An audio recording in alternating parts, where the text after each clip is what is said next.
One, yo, good morning, good morning, good morning. Super grateful, super thankful that you guys are on the line. Like I said, you guys are in for a treat as always every single Thursday, but today is just a special one.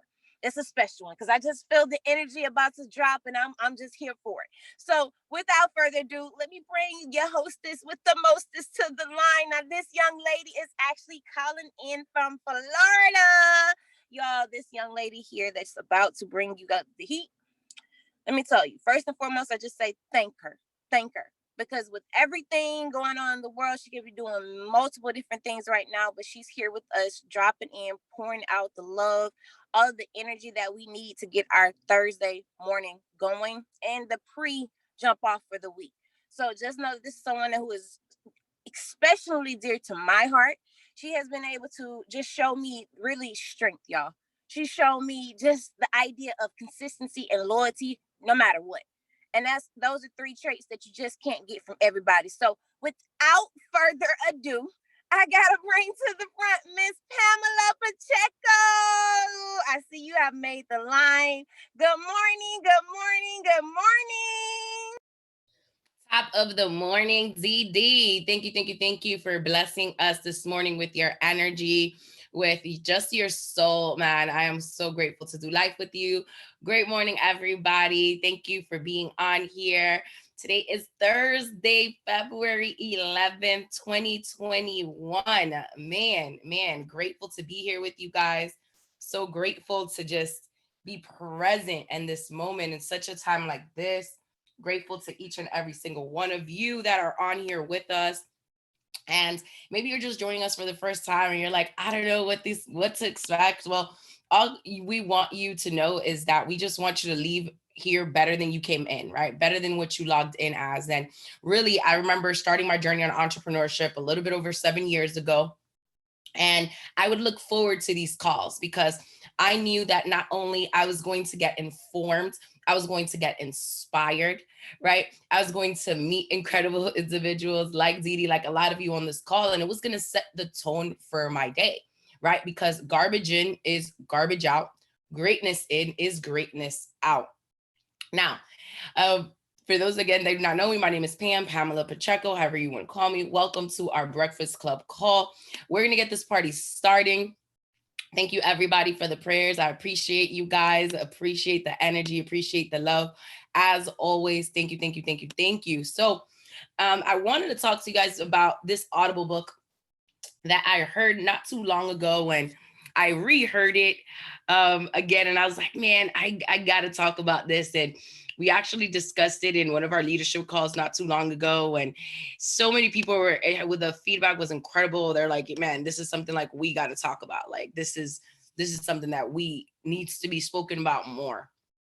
So the book that we're going to discuss, for those that are taking note takers are history makers, right? I heard there's a special place in heaven for note takers. I'm just joking. It's the name of the book is What Got You Here Won't Get You There. It's really about how successful people become more successful. It's by Marshall Goldsmith and Mark Ryder. So what got you here won't get you there. Now, before I go into this discussion, I want you to think about what got you here and where you want to go. And what are some things that you're like, what got me here won't get me there where I want to go? Let me see the chats. Like, what are some things that you're like, man, this got me here, but I know it won't get me there? Or better yet, here's a question. Think about a time in your life that you've been somewhere and you've had to go somewhere else. You've had to get to a different place, whether that be a different place in business, that be a different place in your life. And you had to do something different because, again, what got you here won't get you there. And I love this because this book is really, somebody said, yes, okay, make sure you guys are sending it to panelists and attendees. Yes, work ethic. Yes, behavior. Absolutely. Definite. So many different things, right? So many different things that we could think of. Can we agree what got you here won't get you there? And it's important that when we think about this and we're like, what exactly what exactly is it that you're talking about? Well, if we notice whether it's in business, whether it's in life, it can be in relationships, it can be in anything. As human beings, right? We we're creatures of behavior, right? We are creatures of habit. And a lot of times we form habits, we form behavioral patterns that are not necessarily conducive to the next level in life, to that next tier of success, that next dimension within you that needs to be unraveled, right? That needs to be, the layers need to be broken out so you can get to the next level. And he goes into this book and is like, the most common faults and challenges in interpersonal behavior, because transactional flaws performed by one person against others, right? And successful people who are committed to change need to stop doing a lot of the things that we do. And I'm going to put myself there because thank God for growth. Claudette said mindset and determination with the right company. Somebody else said persistency and consistency. Absolutely. So what happens is that a lot of times, because we're so gun-ho, whether it be about winning, we're so gun-ho about about just getting to the next level, it's almost as if I'm successful, and the thinking behind that is, if it's not broke, why fix it? If it's working, like, why? Right? And it's important for us to realize that the skills and habits that have taken them to one area are not going to necessarily be the skills and right habits to take them further. And again, what got us here won't necessarily get us there. So when he starts this book, he talks about, the success delusion. And it's basically saying where we delude ourselves about our achievements, our status, and our contributions. For example, typically, whether you're in business or you're in the workplace or in leadership, sometimes we overestimate our contributions to a specific project or a task. Sometimes, we take credit for success that truly belongs to others, right? And sometimes we have an elevated opinion of our own professional skills. Can anybody relate to that, right? And because of that, conveniently, we're going to ignore the costly failures and time consuming dead ends that we've created. And when we talk about different issues, one of those things that it's like, a lot of people, when they're successful, it's like, I'm successful, I behave this way, therefore I'm successful because I behave this way. The challenge is to make us see that sometimes you're successful in spite of your behavior, right? So when he's talking about, these 20 habits, and I'm just gonna go like highlight these 20 habits. And if you're taking notes, right, the 20 habits that successful people who are committed to change need to stop doing. And sometimes if you disagree with any of these, please, like, start conversation, raise your hand, let's talk about it. Number one, and I know some people are going to be like, especially my reds, my driven competitive people, they're going to be like, no, winning too much. Number one, winning too much. The need to win at all costs and in all situations when it matters, when it doesn't, and when it's totally beside the point. So winning too much, why is that? Because sometimes, right, people get into this posture or into this habit or into this state of mind that it's just like, yeah, winning too much. But when you're like, I have to win at all costs, I don't care who I hurt, I don't care, who gets trampled in the process, like, it's a very fine line, right? It's a very fine line. And that's what he means when he's talking about that. Number two, adding too much value. The overwhelming desire that human beings have sometimes to add our 2 cents to every discussion. Because sometimes it's not that we're not contributing, right? We're here to serve, we're here to add value to each other. But sometimes it's overwhelming because it's like for everything. Do you know that person that they got to put their 2 cents in everything, right? Number three, passing judgment. The need to rate others and impose our standards on them. See, I know this is something, and I'll tell you what, my great friend, mentor, Josh Valentin always says, you can't judge and influence at the same time. And I live by that. Like I every day more and more I'm starting to learn that. But I also understand that, it's humans, right? And sometimes it's like I know that that's something in leadership that I've grown also, because it's like passing judgment a lot of times is not necessarily that you're judging somebody, but it's like you're rating people, right? So that need to rate others and impose our standards upon them. And I'm not saying don't hold people to a certain level, don't help people, get to a certain potential. No, absolutely not. But what I'm saying is passing judgment is like, it's sometimes we got to kill that, because that need to rate others and impose our standards on them is not conducive to success or growth. And again, what got you here won't get you there, right? Number 4, making destructive comments. Man, anybody have that person that they just be talking too much, way too much. And then it's like when they do talk, it's always something negative. You're like, So making destructive comments, like the needless sarcasms and cutting remarks that we think make us sound sharp or witty, and sometimes it's just mean. So we got to cut that out, right? Number 5, starting with no, but, or however. So have you ever started something like somebody's talking to you or you're talking and you're saying something and then you're not even done and they're like, but however. So it's like everything you just said means nothing because you just entered that but in there. So the overuse of these negative qualifiers, which secretly say to everyone, I'm right and you're wrong. Rita said, my uncle. Girl, I know. Right? I know. We all have, I think, an uncle or on that. But it's like those are negative qualifiers. And it's like without us even noticing, we're telling people, I'm right, you're wrong, you gotta listen to me, not see. Like, no, like there's a way. So let's do better to not start with no, but, or however. Exactly, Latoya. Double negatives. Number 6, telling the world how smart we are.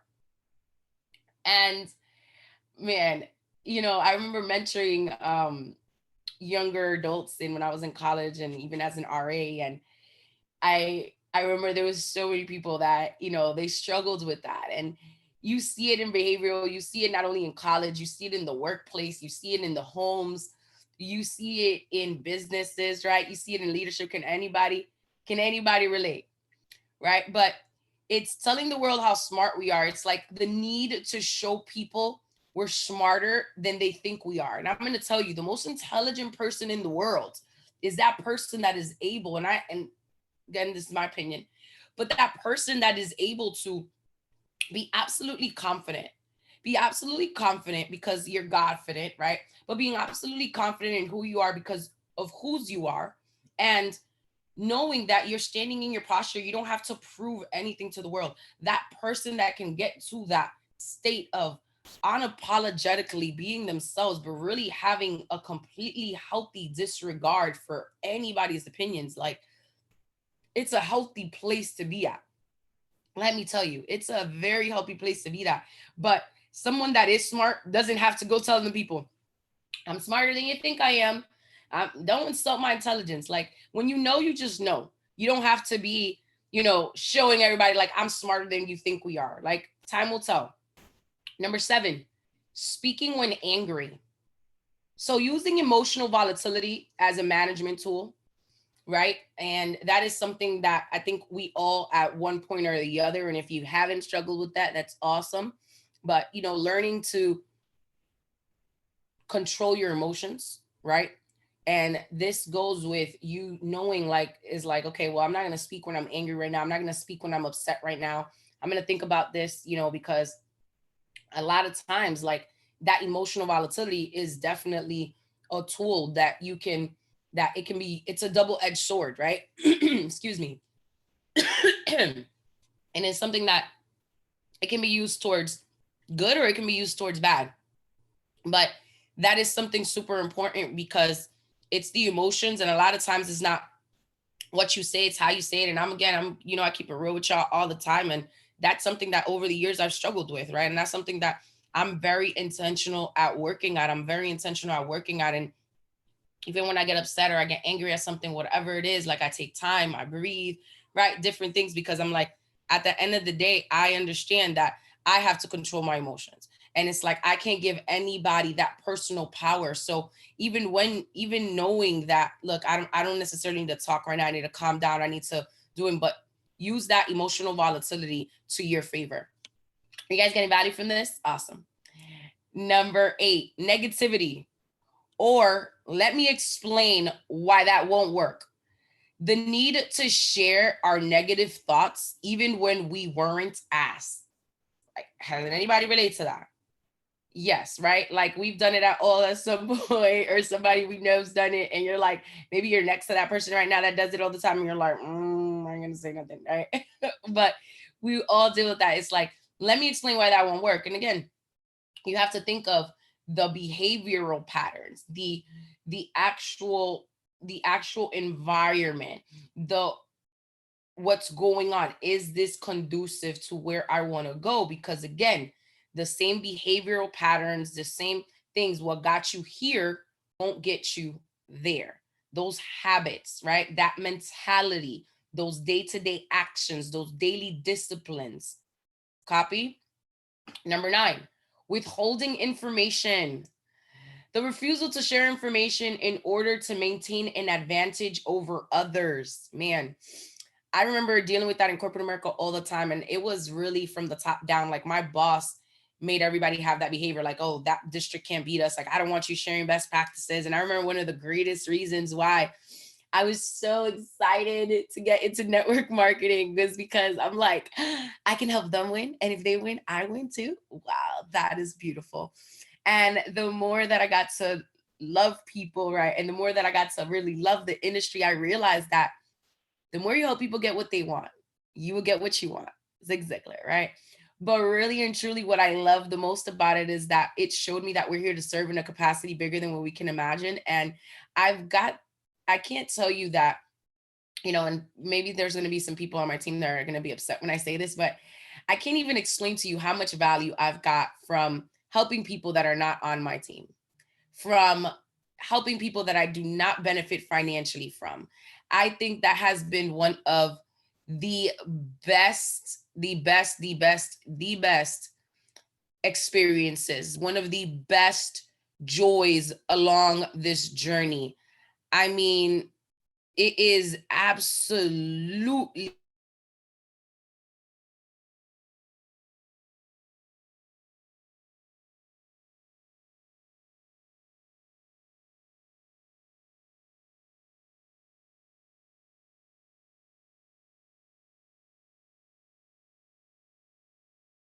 posture to serve, and a posture to just of gratitude, to being able to do life with people that I would have never imagined. And because it's because of that mentality, right?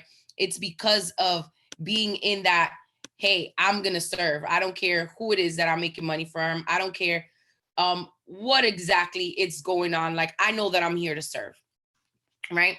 So moving right along. And number 10, failing to give proper recognition. I mean, we hear all the time, like, grown men and women cry and die for recognition. It's recognition, recognition, recognition. It is so important that you're recognizing people. And a lot of times it doesn't have to be, a public recognition, even though that's cool. But, it's sometimes we want to just make a phone call. Sometimes you just want to text somebody and be like, hey, you're doing amazing. Hey, like, you're doing a lot better than you think you are. You never know how far that goes. It goes so, so far. But sometimes that inability to praise and reward people is what makes an environment not successful, or what does not lead somebody towards success, if that makes any sense, right? Number 11, claiming credit that we don't deserve. Like, how annoying is that? And I remember bosses doing that all the time. And I'm just like, oh, you came up with that? Really? All by yourself? Okay. I'm the type of person that I love recognizing people, and I love delegating, and I love being able to be like, no, man, listen, she is killing that. That's her. Like, and I always tell people, like, own your crown. Kings and queens, own your crowns. But the most annoying way to overestimate our contribution to any success is claiming credit that we don't receive. That is really one of the most annoying things in behavioral and in leadership, etc. So let's stop doing that, right? Number 12, making excuses. Making excuses, man. Excuses only justify those who make them. One of my favorite people in the world, Anna Alexis, one of my favorite audios is an Cage Bird. And she says, excuses only satisfy those who make them, but they will always be the luxuries of the broke. Ouch. Making excuses. The need to reposition our annoying behavior as a permanent fixture so people excuse us for it. And it's like, no. Somebody said my mama remixed that phrase about twice a week while I was in high school. I know. And like I said, like excuses only justify those who make them. Excuses are will always be the luxury of the broke, but they are the nails that we use to build up houses of failure. So we have to eliminate the excuses, because see, that is such a habitual pattern or behavioral pattern that it's not conducive to any type of success that you want, whether it's in business, whether it's in life, whether it's in personal, whether it's in your marriage, whether it's in your finances, whether it's in your fun, in anything. It's like, gotta cut that out, right? Number 13, clinging to the past. Clinging to the past. The need to deflect blame away from ourselves and onto events and people from our past. And it's pretty much like a subset of just blaming everyone else, right? So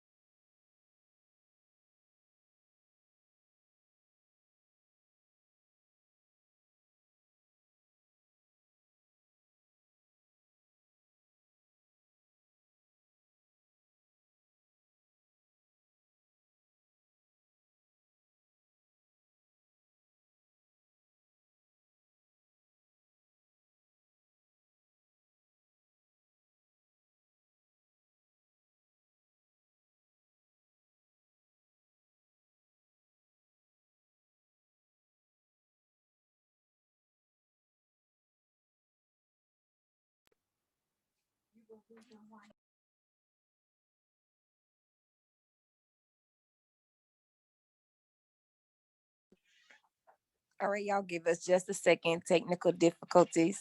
We got Pam getting right back in, so give us just a moment.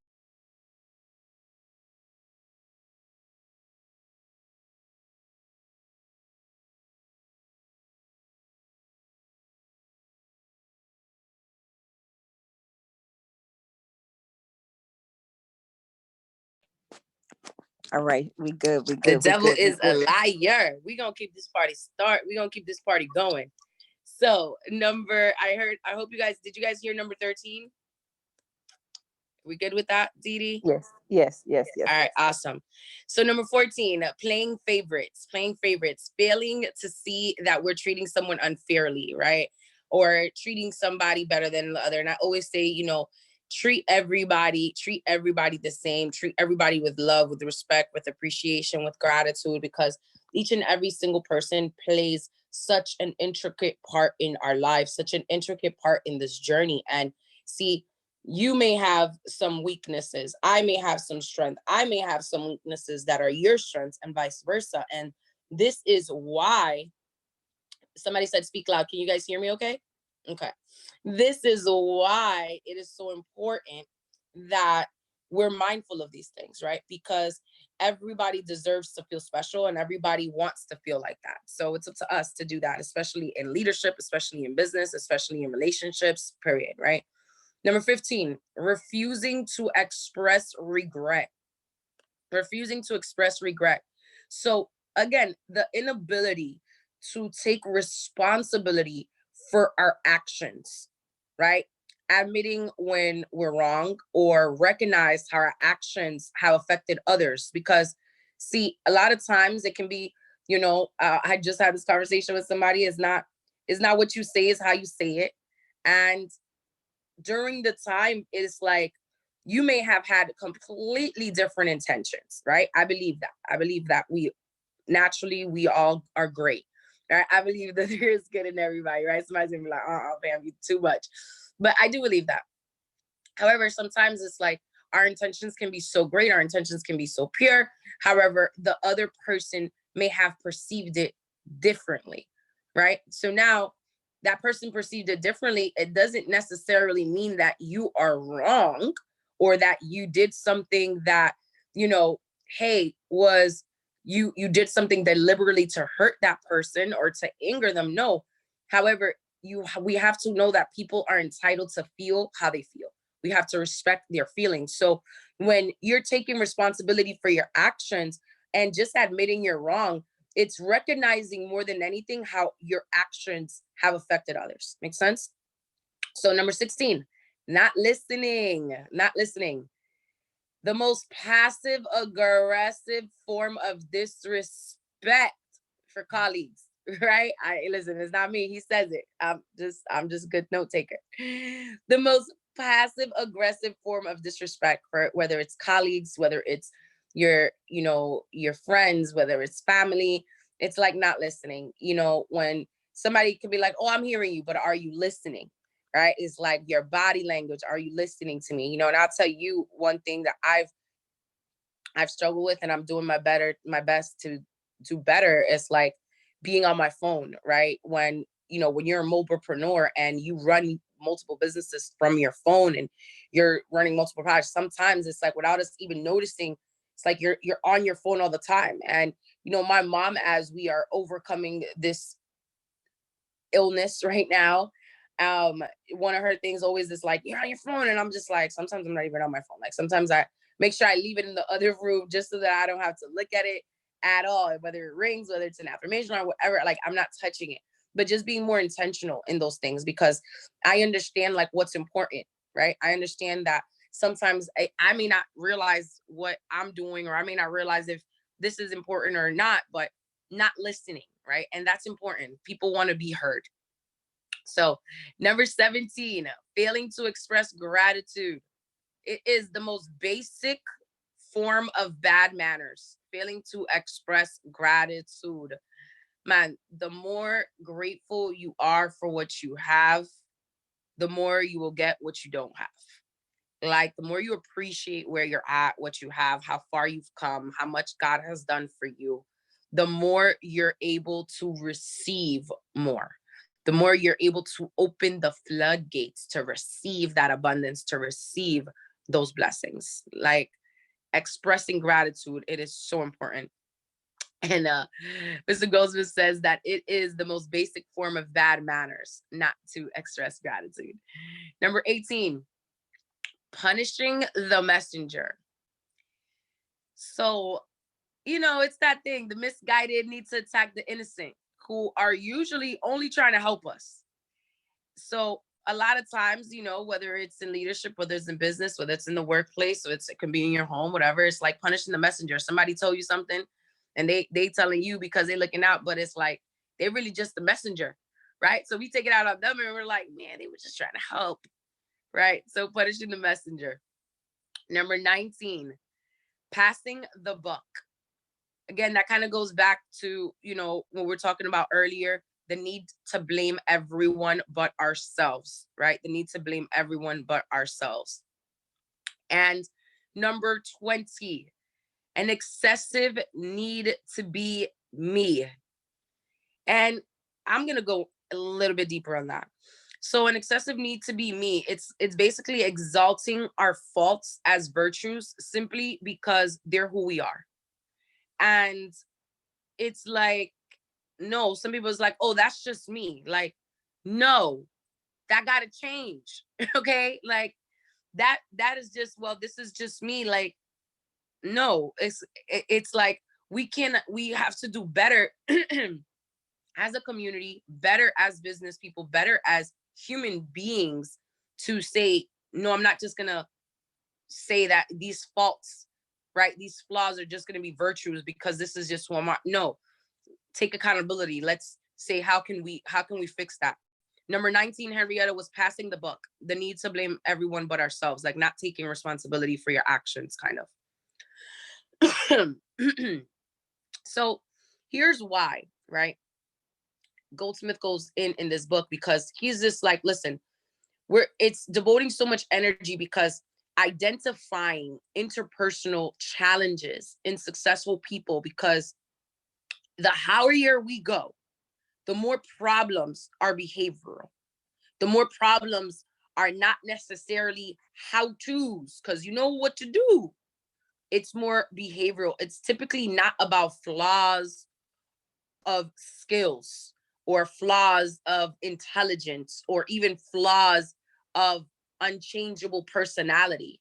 As we advance in our businesses and our success in life, behavioral changes are really the most significant ones we can make, because when we do identify those common challenges in interpersonal behavior, then we could say, okay, well, now already this is how successful people can change for the better, right?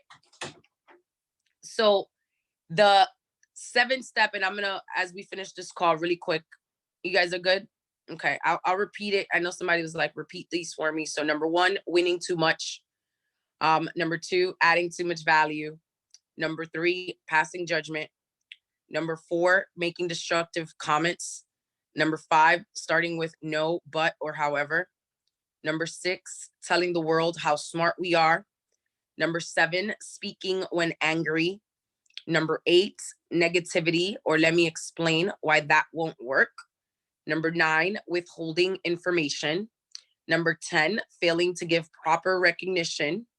Number 11, claiming credit that we don't deserve.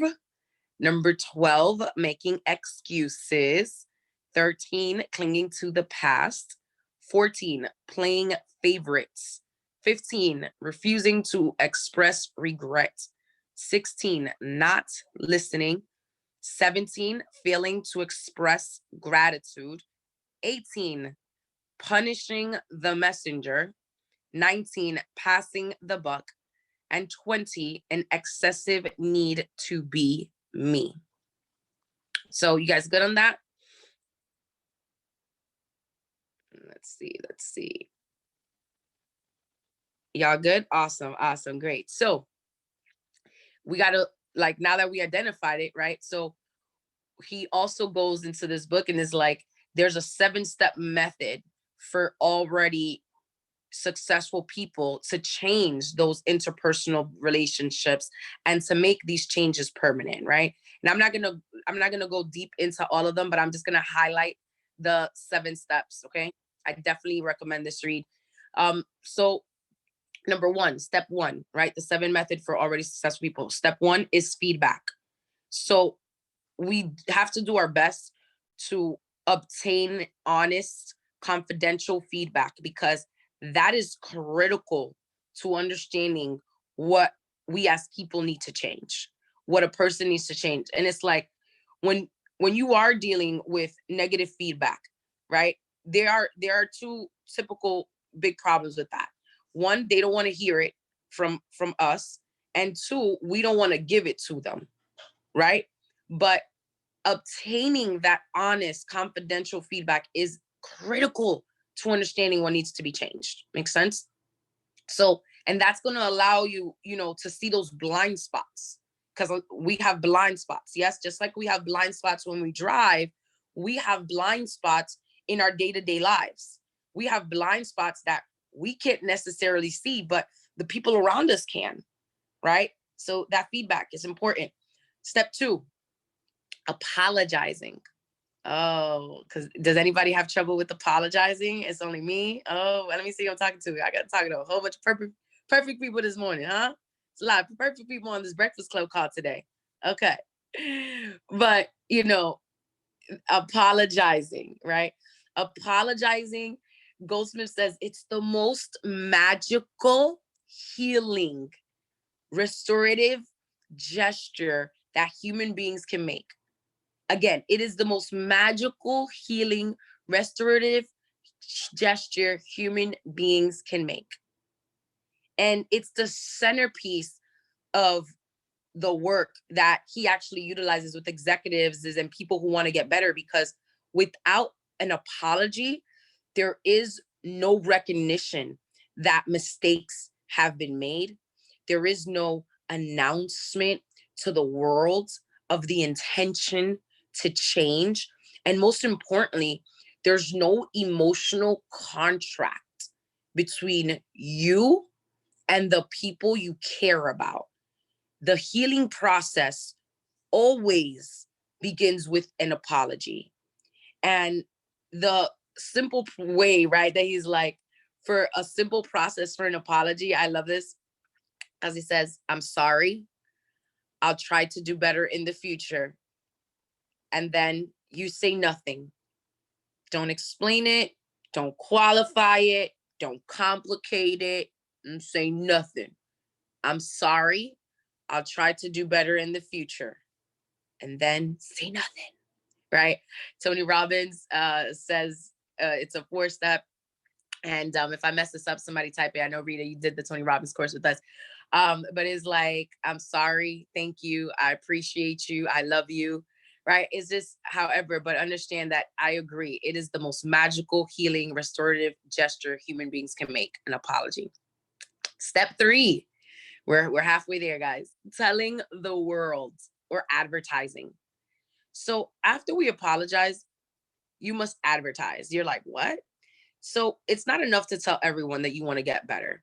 You have to declare exactly what area you want to change. And it's a lot harder, right, to change people's perception of your behavior than it is to change your behavior. But when we get 100% better, we have to do our best to give 10% credit to, whether it's business partners, coworkers, whoever, family.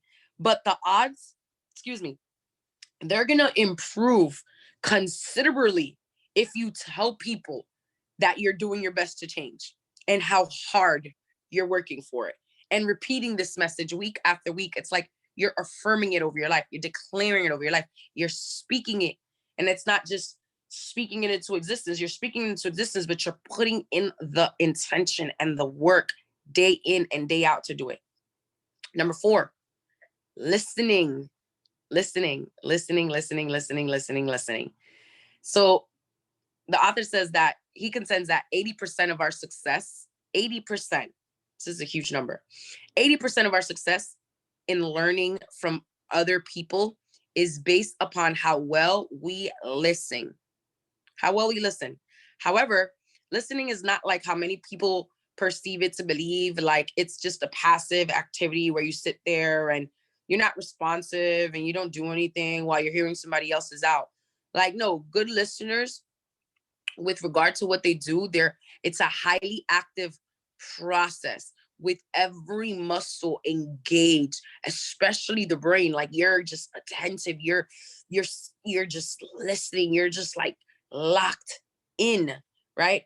But there's 3 things that all good listeners do. Number 1, they think before they speak. They think before they speak. Number 2, they listen with respect, and they're always gauging their response by asking themselves whether what they're about to say is actually worth what the other person will feel after hearing it. So number 1, think before they speak, listen with respect, and number 3, gauge the response by asking yourself whether they're about to say is worth what the other person will feel after hearing it. Right? You guys got that? If you got that, thumbs up. Let me see. Chats. All right. Awesome. Number 5, thanking. Again, goes back to that attitude of gratitude, right? Gratitude, man. Gratitude. Thanking works because it expresses our most basic emotion, gratitude. Saying thank you. It's a crucial feature of not only business and etiquette, but just having great manners, right? And when it's done sincerely, when it's done with great intentions, you can create closure in any potentially explosive discussion, right? Exactly, Henrietta, having great manners. What can you say after someone like says thank you?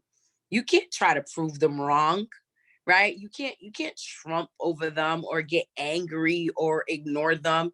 The only response when somebody says thank you or it's gracious, inviting, it's you're welcome. It's you're welcome. It's music to anyone's ears. So just get used to saying thank you.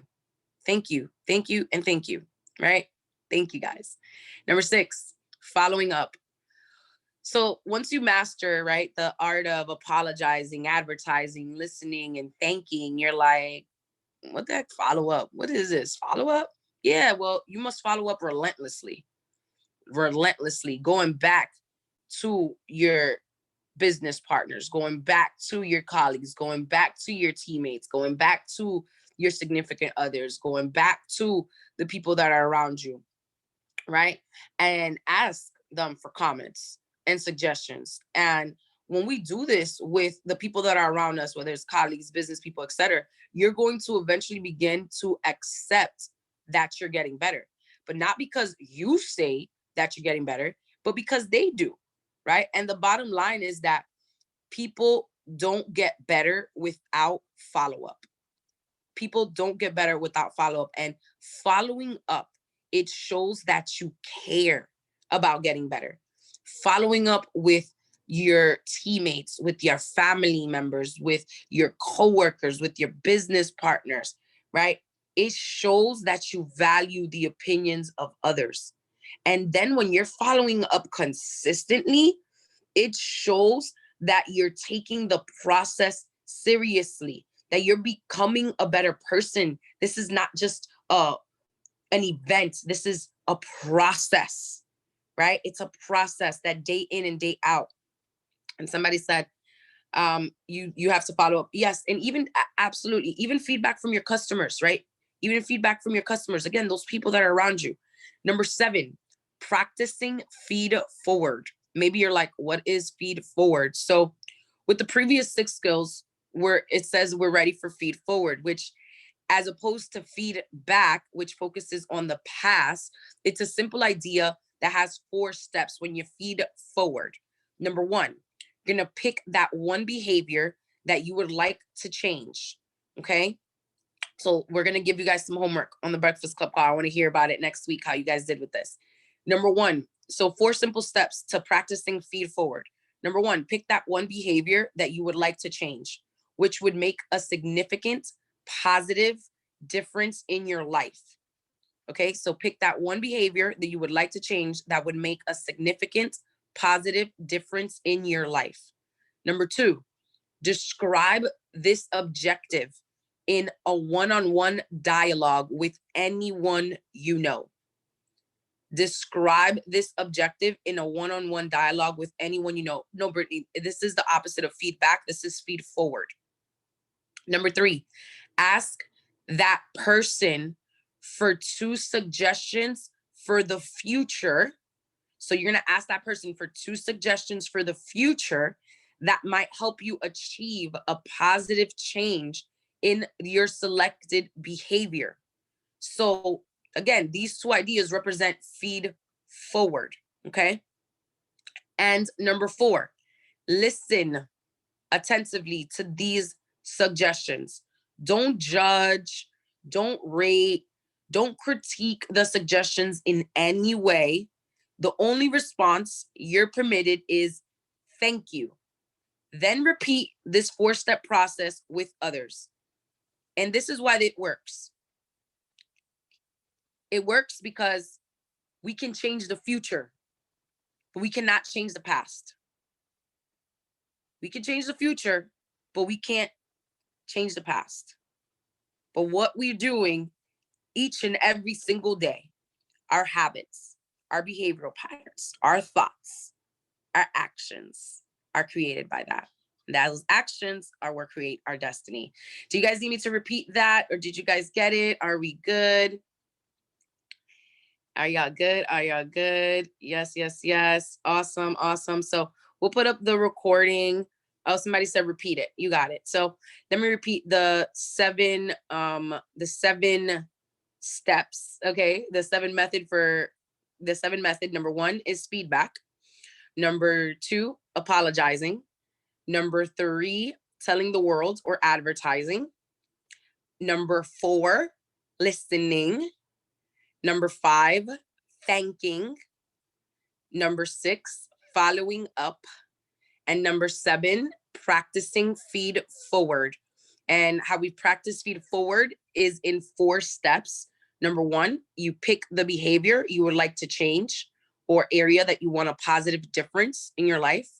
Number two, describe that objective in a one-on-one dialogue with anyone you know, right?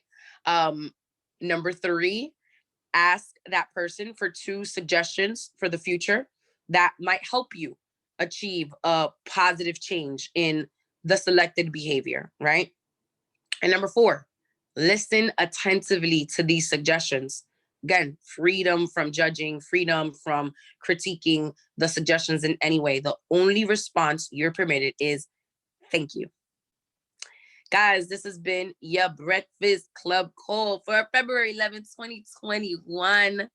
Breakfast has been served. I love you guys. Thank you as always for being so amazing. Look forward to these calls. They will be on the Chosen Global YouTube page. As always, it is a pleasure, honor, privilege to serve you. Thank you guys so much. God bless. Love you guys. Let me know how you guys thought this call was. Let me know if you guys got value from this. Sorry for the technical difficulties.